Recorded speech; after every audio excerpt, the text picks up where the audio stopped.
நேற்றைய தினத்தில் ஒரு அம்மா எனக்கு கால் பண்ணுறாங்க. அவங்க சொன்னாங்க, என் கணவர் ஒரு பெரிய தாசில்தார், நான் ஜட்ஜுக்கு ரைட் ஹேண்டு, ஆனால் எங்கள் வீட்டில் நிம்மதியே இல்லை சிஸ்டர், நிம்மதியே இல்லை. என் கணவர், நான் மட்டும்தான் சர்ச்சுக்கு போவேன், என் கணவர் கொண்டு போய் சர்ச்சில் விட்டுட்டு வெளியிலேயே வெயிட் பண்ணுவாராம். 1 மணி நேரம் 2 மணி நேரம்னா கூட வெளியே தான் வெயிட் பண்ணுவார், உள்ளே வர மாட்டார். ஆனால் பாஸ்டர் கொடுக்குற மெசேஜை வீட்டில் வந்து கிண்டல் பண்ணுவாராம். அவங்க அழுவாங்களாம், பாஸ்டர் கொடுக்குற மெசேஜை கிண்டல் பண்ணாதீங்க, இப்படியெல்லாம் பேசிடாதீங்க, கடவுள் நம்மளை சும்மா அப்படி விட்டுற மாட்டார்.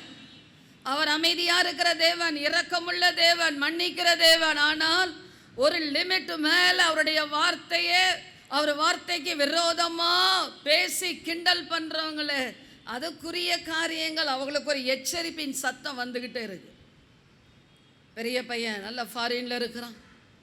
2வது பையன் வீணான குடி பழக்கத்துக்கு அடிமையாகி எனி டைம் குடிச்சிட்டு வீட்டுக்கு வரான். எனி டைம் பணம் கொடுக்கலன்னா அம்மாவை கூட கொன்னுடுவேன்னு சொல்கிற அளவுக்கு அவனுடைய கண்ணெல்லாம் அப்படியே தகன்னு இருக்கு.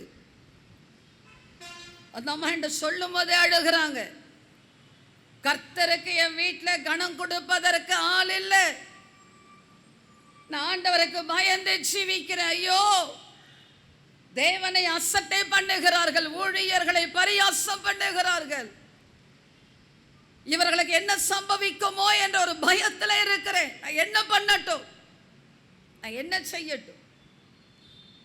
நான் சொன்னேன், உங்கள் வீட்டில் மீட்டிங் நடப்பதற்கு அனுமதி கிடைச்சா நீங்கள் போகிற சர்ச்சில் இருந்து கூட்டிகிட்டு வந்து வீட்டில் ப்ரேயர் நடத்துங்க, ஃபாஸ்டிங் ப்ரேயர் வீட்டில் வைங்க, ஜெபம் பண்ணுங்க.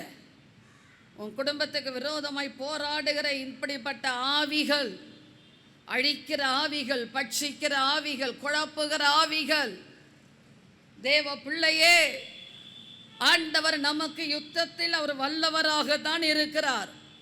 வசனத்தை தெரியாதவர்கள் கூட பேசிட்டு ஆண்டவர் இரக்கம் பாராட்டுகிறார். நல்ல சத்தியத்தை தெரிந்த பிள்ளைகள் தேவையில்லாம வீணான காரியங்களை போய் சிக்கிக் கொள்ளும் பொழுது அவர்கள் வெளியே வருவதற்கு ரொம்ப போராட்டமாக ஆகிவிடுகிறது.